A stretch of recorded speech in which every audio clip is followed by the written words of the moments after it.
Bueno, hola a todos. En este vídeo vamos a ver una deducción de la fórmula de Euler, ¿de acuerdo?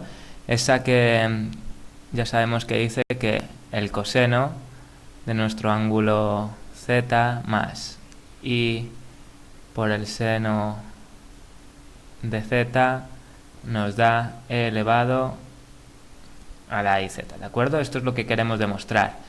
Hace un año, una cosa así, grabé un vídeo de una demostración que me resultó intuitiva y me pareció bonita, pero al parecer matemáticamente no era correcta. Y nada, pues desde entonces tampoco es que lo haya estado buscando ahí a muerte, pero hombre, estaba atento a ver si veía alguna cosita sobre la fórmula de Euler, algo que no tuviera que ver con la serie de potencias, porque esa demostración, pues a lo mejor es porque yo no la entiendo bien, pero no me gusta. Y el otro día, leyendo un libro de este señor que se llama Paul Nahin, pues descubrí que, bueno, pues que tiene un par de demostraciones y una de ellas, que es la que voy a hacer aquí, pues es la más sencillita y bueno, pues a ver si os gusta y si os sirve. Si queréis buscarlo, con que pongáis en Google historia del número i o historia de la raíz de -1, Paul Nahin, os aparecerá el libro. Y bueno, pues vamos a empezar. Los que ya hayáis visto vídeos, ahora va a ocurrir una cosa. Todo lo que hemos hecho hasta el momento ha sido trabajando con esta idea. Pero como aquí esto es justo lo que queremos demostrar, no vamos a poder utilizarlo, ¿de acuerdo? Porque si no, hombre, pues estaríamos demostrando algo con lo que queremos demostrar. Así que nada, vamos a pensar en los siguientes números. Vamos a coger el número 1 más i, ¿de acuerdo? 1 más i y lo vamos a multiplicar por otro número i. Veréis que este va a ser un desarrollo un poco largo porque quiero hacerlo para la gente que, bueno, pues que no sepa la base de los vídeos anteriores, y con ello vamos a llegar a una fórmula que es la que vamos a utilizar, ¿de acuerdo?, para deducir la fórmula de Euler. Así que estos son pasos intermedios que está bien hacerlos, para que, más que nada, para que nos convenzcamos de que lo que vamos a usar es correcto. Así que bueno, de forma analítica, pues podríamos hacer simplemente 1 por i, que me quedaría i, y ahora haríamos i por i, que me quedaría i al cuadrado, ¿verdad? Y como ya sabemos que i es la raíz de -1, pues obviamente i al cuadrado va a ser simplemente el -1, sin la raíz, así que este número va a ser i menos 1, ¿vale? Bueno, y esto sería pues de forma analítica. Ahora si vamos a una forma geométrica donde veamos pues el dibujo o el punto en el que situamos en el plano complejo a nuestros números, veríamos que para este número, el 1 más i, pues tendríamos 1 en el eje real y un 1 en el eje imaginario, ¿verdad? Porque la cantidad del eje imaginario es la que está acompañando a la unidad imaginaria. Y cuando ahí no hay nada escrito, pues es que hay un 1. Así que estaríamos aquí, 1 en el eje real y 1 en el eje imaginario. Por lo tanto, ese número complejo ya sabemos que sería este punto de aquí, cuyo módulo sabemos que es la línea recta o la distancia que va desde el origen hasta ese punto. Bien, y ahora lo que sí que conocemos nosotros de los vídeos anteriores es que, bueno, un número complejo z, ¿vale?, que en este caso representa pues al número 1 más i con el que estoy trabajando, lo puedo también representar como el ¿qué? Como esta distancia de aquí, ¿verdad?, más esta distancia de aquí. Bueno, ¿cuál es esta distancia? Pues ves que esto es el módulo, ya lo explicamos, así que esto sería el módulo de z. Si yo a este ángulo de aquí lo llamo alfa, ¿verdad?, sabemos que esta distancia, ¿qué va a ser? Pues va a ser el módulo de z por el coseno de alfa.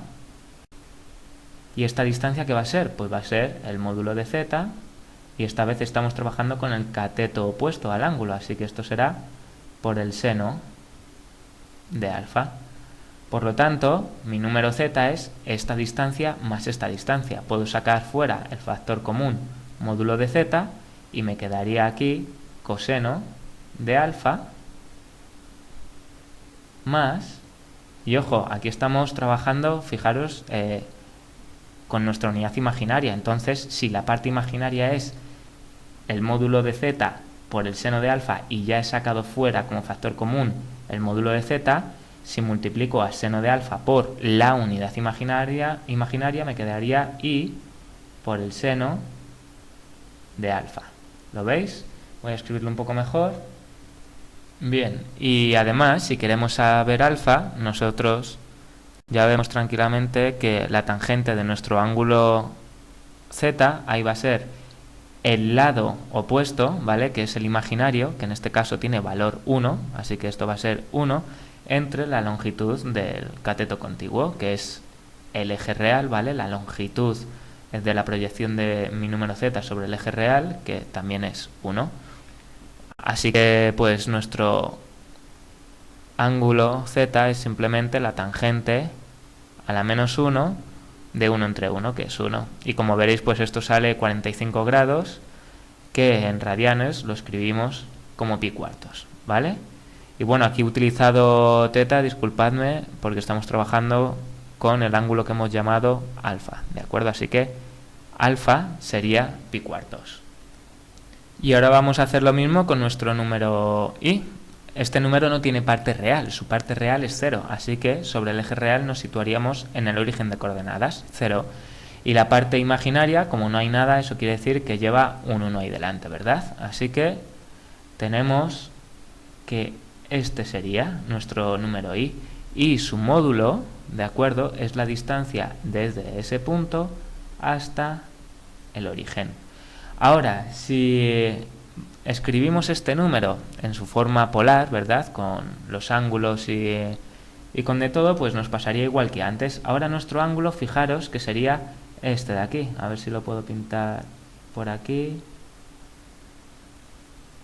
Ese ángulo de ahí, que son 90 grados, ¿de acuerdo? Entonces volveríamos a tener lo mismo, volveríamos a tener que el lado real, que es el módulo, ¿verdad? Porque si este de aquí vuelve a ser el módulo, pues tendríamos que el lado real sería el módulo por el coseno del ángulo que forma. ¿Qué ángulo está formando el módulo con el eje real? Está formando pi medios, ¿de acuerdo? Que lo vamos a llamar nuestro ángulo teta. Voy a poner aquí, ¿de acuerdo?, el ángulo teta. Ese sería la parte real. Y la parte imaginaria, pues volvería a ser el módulo de z por el seno de ese ángulo nuestro que es z. En este caso, claro, nuestro ángulo es pi medios, entonces cuando tú pongas aquí el coseno de pi medios, ¿qué es lo que ocurre? Que coseno de 90 grados, coseno de pi medios, es 0. Por lo tanto, la parte real es 0, lo cual es lógico. Como veis aquí, nuestro número es solo i, no tiene parte real, ¿de acuerdo? Así que la parte real, como tenía que salir, sale 0. Pero en cualquier caso, dejando eso de lado, lo importante es que nuevamente podemos escribir este número i como la suma de la parte real más la suma de la parte imaginaria.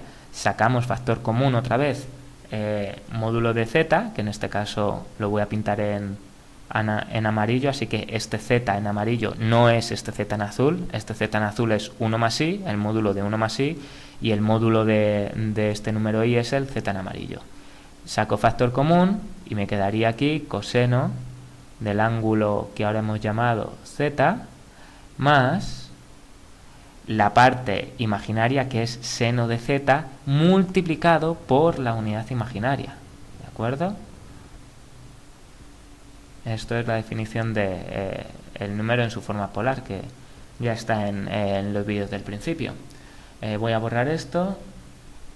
Bien, y esto nos da el resultado de i menos 1. Si hacemos eso en nuestro plano complejo, vemos que la parte real es menos 1, así que me muevo aquí, una unidad sobre el eje real, pero a la izquierda, y la unidad, y la parte imaginaria es 1, otra vez, que estaríamos por aquí. Así que mi número imaginario es este de aquí, y su módulo, o la distancia que hay entre él y el origen de las coordenadas, es este de aquí. Ahora bien, si os fijáis, y si yo os pregunto, pues ¿cuál es el ángulo, ¿vale? ¿Cuál es el argumento de este número complejo? Es decir, ¿cuál es el ángulo que forma su módulo con el eje real? Y cuando decimos con el eje real no miramos en esta dirección así, sino que miramos en esta otra dirección, porque estamos pensando en el semieje positivo, ¿vale?, del eje real, ¿de acuerdo? Ese sería el ángulo que estamos formando. Pues imaginaros que no lo sabéis a simple vista. Bueno, pues siempre podéis hallar el ángulo con la tangente. Siempre podéis decir, bueno, pues la tangente de este ángulo, que lo voy a llamar ahora, vamos a llamarlo gamma, pues la tangente del ángulo del ángulo de este número, i menos 1, va a ser la parte imaginaria, que es 1, ¿vale? Porque la parte imaginaria acompaña la unidad imaginaria, es un 1 que hay ahí, menos 1, que sería aquí, menos 1.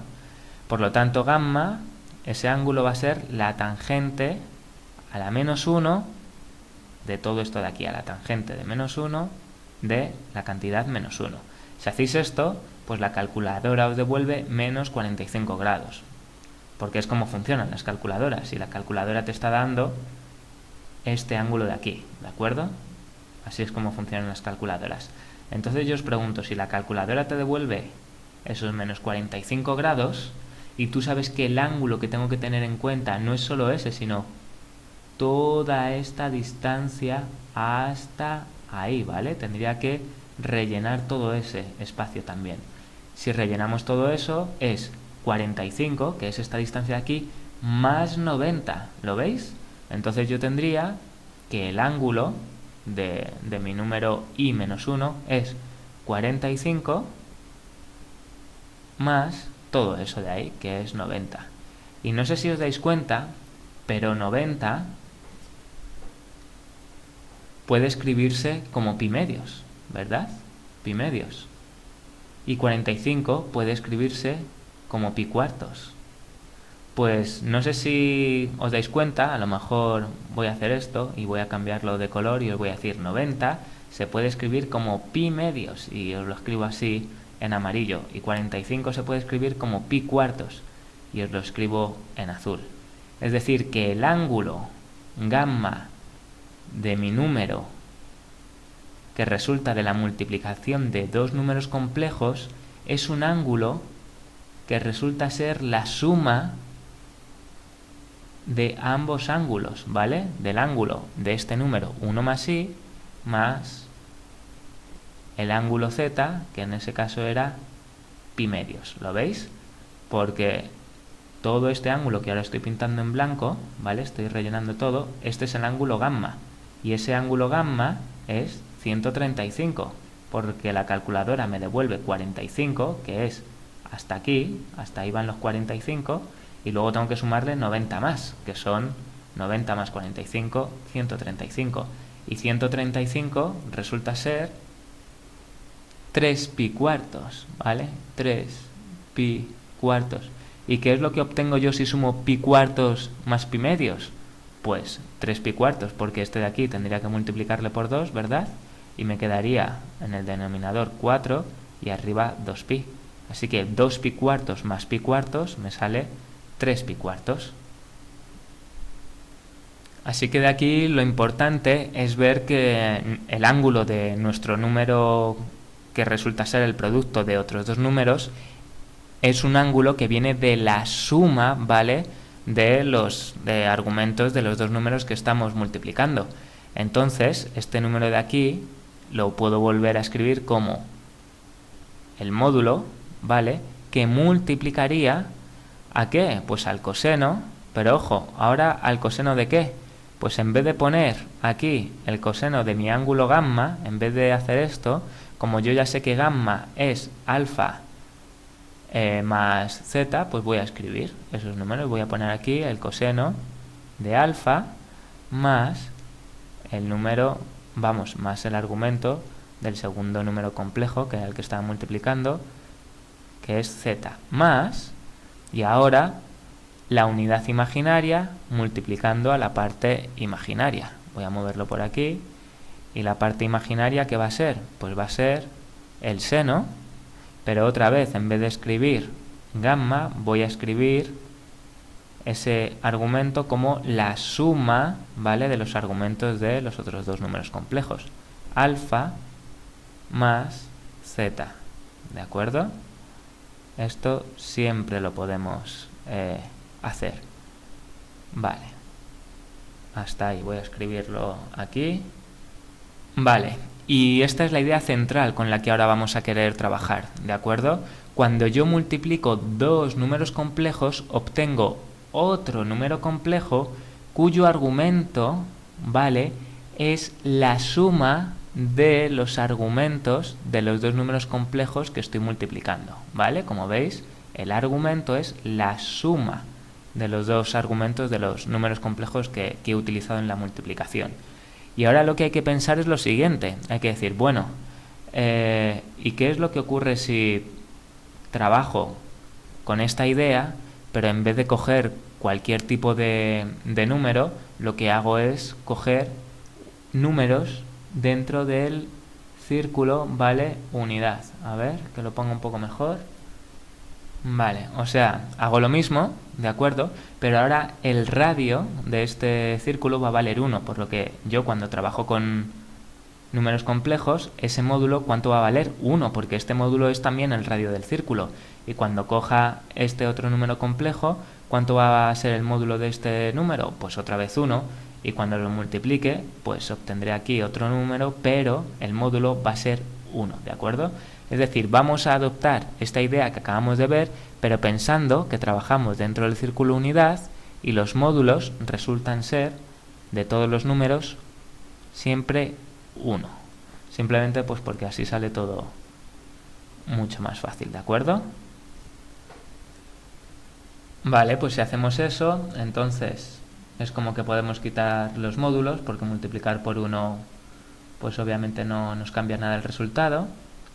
Así que podemos quitar estos de aquí y ya podemos hablar de un número en general de módulo 1. Podemos quitar esto de aquí, que ha sido simplemente un ejemplo, para llegar a esta fórmula que es la que a nosotros nos interesa.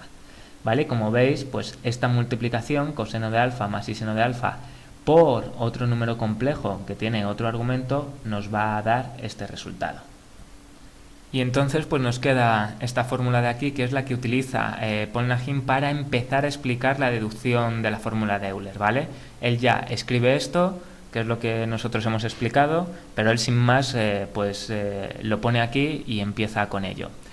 Aparte de esta fórmula necesitamos otra, que también la vamos a comentar, que es, bueno, creo que la llaman la fórmula de Moivre, ¿vale? ¿De acuerdo? Y es pues esta de aquí. Tú tienes el coseno, voy a escribirlo en este color para no hacer muchos líos. Tengo un número complejo de módulo 1 y lo expreso de forma polar, ¿vale? Así que tengo coseno de z más y seno de z. Esto ya sabemos que es un número complejo de módulo 1 en forma polar. Y esto de aquí, ¿vale? Este número complejo lo voy a elevar pues a lo que sea, a una potencia enésima. Bueno, pues entonces Moivre dice, bueno, Moivre, o los que quieran ser muy puritanos dirán Moivre, ¿vale? Porque yo tengo aquí un amigo mexicano que se ríe de que todos los nombres los españolizamos, pero ellos a Homer lo llaman Homero, así que no sé yo qué es peor. El caso es que este tipo nos dice que lo que vas a obtener es el coseno de n veces tu ángulo z. Bueno, cuando digo que vas a obtener el coseno, quiero decir que vas a obtener otro número complejo de módulo z igual a 1, ¿de acuerdo? Que ahora cuando yo lo escriba de forma polar va a ser de tal manera que el argumento va a ser n veces, ¿de acuerdo? El exponente n veces el argumento que tenía ese número más la unidad imaginaria por la parte imaginaria, que sería el seno, y el argumento sería n veces el argumento original, que es el ángulo z, ¿vale? Y esto es lo que nos dice, y es lo que nosotros queremos comprobar que es así, porque es lo que vamos a utilizar después para la fórmula de Euler, y queremos de verdad asegurarnos de que esto está bien. Así que nada, para mí en verdad esta de aquí es una consecuencia de la primera, porque imaginaros que yo hago esto. Cojo un número complejo de módulo 1, ¿de acuerdo? Y voy a decir que su ángulo, cuando digo su ángulo quiero decir el ángulo que forma su módulo con el semieje positivo del eje real, ¿de acuerdo? Va a ser pi cuartos. Entonces, cuando yo lo escribo de forma polar, tendría que este es el módulo que multiplica al coseno de pi cuartos más la unidad imaginaria por la parte imaginaria que es seno de pi cuartos. Vale, como el módulo es 1, lo podemos quitar de aquí porque multiplicar por 1 sabemos que no cambia nada, así que eso de ahí lo quitamos. Y lo voy a elevar, esto de aquí, al cuadrado. Elevar esto al cuadrado es como si quito ese cuadrado y multiplico esto por el mismo, es decir, cojo esto de aquí y lo multiplico por el mismo, ¿vale? A ver, aquí. Entonces, bueno, al multiplicarlo por sí mismo, ¿qué es lo que obtengo? Pues no sé si os dais cuenta que esto es básicamente lo de aquí arriba, es decir, tengo dos números complejos, ¿de acuerdo?, con un argumento que en este caso, como lo estoy multiplicando por el mismo, es el mismo argumento, pero ¿qué es lo que voy a obtener al final? Pues voy a obtener un coseno. ¿Y cuál va a ser el ángulo del coseno? Pues va a ser el argumento del primer número que multiplico, que en este caso es pi cuartos, más el argumento del segundo número. ¿Lo veis? Que el segundo número, como es el mismo, es pi cuartos. Entonces esto para mí, pues la verdad es que no tiene mucha complicación, es una consecuencia de la primera regla. Y el seno, pues igual, pi cuartos más pi cuartos, pi cuartos más pi cuartos. Claro, ¿a cuánto he elevado yo mi número? Yo he cogido ese número z y lo he elevado al cuadrado. ¿Cuál era el argumento de ese número z? El argumento de ese número z era pi cuartos, ¿vale? El de z. Y tras elevarlo al cuadrado, ¿cuál es el argumento? Pi cuartos más pi cuartos. Pi cuartos más pi cuartos me da 2 pi cuartos, y 2 pi cuartos es pi medios, ¿lo veis? Pero esto es lo mismo que hacer 2 veces, obviamente, pi cuartos. ¿Pero qué es 2? 2 es el exponente, ¿lo veis? O sea que yo lo que estoy obteniendo aquí es n veces, porque yo había elevado esto al cuadrado, n veces mi argumento inicial. ¿Cuál es el argumento de mi número z? Pi cuartos. Entonces estoy obteniendo n veces mi ángulo, n veces mi ángulo, y si lo hiciera al cubo, pues al cubo, a la cuarta, es decir que, bueno, pues esta fórmula también se cumple. Así que aquí la idea es considerar que los números complejos cumplen estas dos características, ¿vale? Siguen estas dos reglas. Y lo que vamos a buscar es alguna función, ¿de acuerdo?, que, bueno, que funcione con las dos. Entonces, para empezar, una forma sencilla de pensarlo es decir, bueno, coseno de alfa más y seno de alfa puede ser una función de alfa. Esto, aunque sea muy redundante, pero nos va a ayudar para pensar lo que vamos a hacer. Y esta de aquí puede ser una función del ángulo z, ¿sí? Esto podemos hacerlo perfectamente. Y entonces esta de aquí, como veis, es una función del ángulo z, pero elevado a la n, ¿vale? Bien. Si defino así mis funciones, pues no sé si os dais cuenta, pero por ejemplo, esta de aquí entonces tendrá que ser función de n veces mi ángulo z. ¿vale? Todo esto de aquí, coseno de nz más y seno de z. Y este otro, toda esta de aquí, va a ser función, ¿vale? ¿De qué? De alfa más z, ¿sí? Voy a escribirlo un poco mejor y lo que nos va a quedar es que función de alfa por la función de z para la primera regla, esto es otra forma nada más que de escribir la primera regla, no estoy cambiando nada. Esta multiplicación de funciones me tiene que dar una función que sea de alfa más el argumento z. Y esta es la otra regla, la que hay ahí abajo. Una función del argumento z cuando elevamos esa función a la enésima potencia tiene que ser igual a una función de n veces el argumento, ¿vale? De ese número complejo con el que estamos trabajando. Y esto es otra manera de escribir las dos reglas. Y aquí es donde empieza ya pues la parte bonita, porque si nosotros tenemos que pensar en una función que cumpla esto, pues si estáis un ratitín enseguida, enseguida, a lo mejor no, a lo mejor sí, no lo sé, pero con el suficiente tiempo y sabiendo cosas de matemáticas, pues te das cuenta de que a lo mejor hay alguna más, no lo sé, pero desde luego una exponencial lo va a cumplir, porque imagínate que yo digo, ¿vale?, que mi función de alfa va a ser una exponencial en función de alfa, así que voy a tener e con alguna constante que no conozco, ¿vale?, por alfa. Esto sería una de ellas. Y entonces, una función de mi argumento z tendrá que ser lo mismo, una exponencial con la constante que sea, que no la conozco, por el ángulo z. Y esto va a cumplir esas dos propiedades que hay ahí escrita. Voy a ponerlo por aquí y vamos a probar, por ejemplo, la primera propiedad.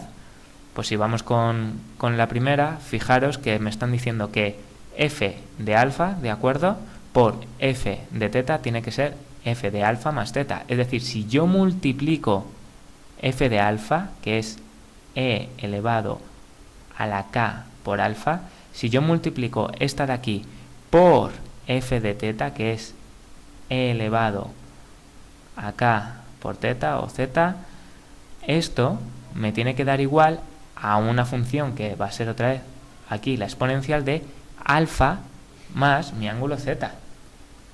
¿Lo veis? Porque de manejar exponenciales nosotros ya sabemos que esto sería e a la k alfa más k por z, y yo puedo sacar de ahí factor común k y me quedaría alfa más z. Así que una función exponencial realmente cumple la primera propiedad. Y ahora tendríamos que ver si una función exponencial como la que hemos propuesto cumple la segunda propiedad. Bueno, la primera está bien y la segunda me está diciendo que si yo tengo e elevado a k por z y todo esto elevado a la n, esto tiene que ser igual a esa función que es la exponencial, y donde en un origen solo tengo z, ahora tengo que tener n veces z, es decir, que me tendría que quedar k z o teta por n. Y esto es verdad, así es como funcionan las exponenciales. O sea, entiendo que hasta aquí todo el mundo bien, ¿no? Si yo tengo 3 elevado a la 3 y todo esto elevado a la 3, yo estoy entendiendo que vosotros sabéis que esto es 3 elevado a 3 por 3, 9. Esto no es 3 elevado a 3 más 3, 6, o sea, es 3 por 3, ¿de acuerdo? Si hacéis esto con la calculadora, pues os tiene que salir, a ver que lo haga un momento, pues 3 elevado a la 3 elevado a la 3, pues esto me sale 19.683, y si ahora hacemos 3 a la 9 tiene que salir lo mismo. A ver, 3 a la... Sí, pues sí, sale lo mismo, ¿vale? Lo comprobáis. Así que estoy entendiendo que todas estas propiedades de las exponenciales con números reales y cosas, pues lo entendéis. En cualquier caso, aquí lo importante es que ya hemos visto que de verdad una exponencial cumple con estas dos propiedades. Así que puedo dar el paso siguiente, puedo decir, vamos a ver. Entonces, yo puedo decir que f de z o de f de θ es e elevado pues, a una constante k por el ángulo z. Sí, puedo decirlo, porque se cumplen estas dos cosas. Ah, vale, bien. ¿Y qué más sé? Bueno, sé cómo he definido f de θ antes. Antes hemos dicho, vale, ya lo he borrado, pero antes hemos visto que f de θ es lo mismo que escribir coseno de θ más i seno de θ. ¿Vale? Esto es lo que hemos visto antes con la primera parte del vídeo. Así que si función de θ es e elevado a la k θ y función de θ también es coseno de θ más i seno de θ, puedo decir que esto de aquí es igual a esto de aquí, ¿de acuerdo? Y aquí no hay ningún fallo. Voy a borrar un poco por aquí y ahora pues vamos a trabajar con esta otra expresión. Nosotros lo único que nos queda es encontrar aquí el valor de k. No sé si os dais cuenta, es lo único. Y para eso pues quiero bajar abajo pues este valor de k. Una de las formas en la que lo puedo hacer es, por ejemplo, derivando. ¿Por qué derivando? Porque yo sé que algo como, a ver, e a la k por x, si yo derivo esto respecto a x, su derivada es ella misma, kx, por lo que acompaña a x, que en este caso va a ser k. Entonces, aquí me quedaría k, ahí abajo. Y en este caso lo que tendría que hacer entonces es derivar respecto al ángulo z. Y eso es lo que vamos a hacer aquí. ¿Qué es lo que obtengo si derivo primero el coseno de z? Pues obtengo el menos seno de z. Y ahora, ¿qué es lo que esta unidad imaginaria es? Como una constante, como si fuera 3, 5 o lo que fuera, así que no pasa nada.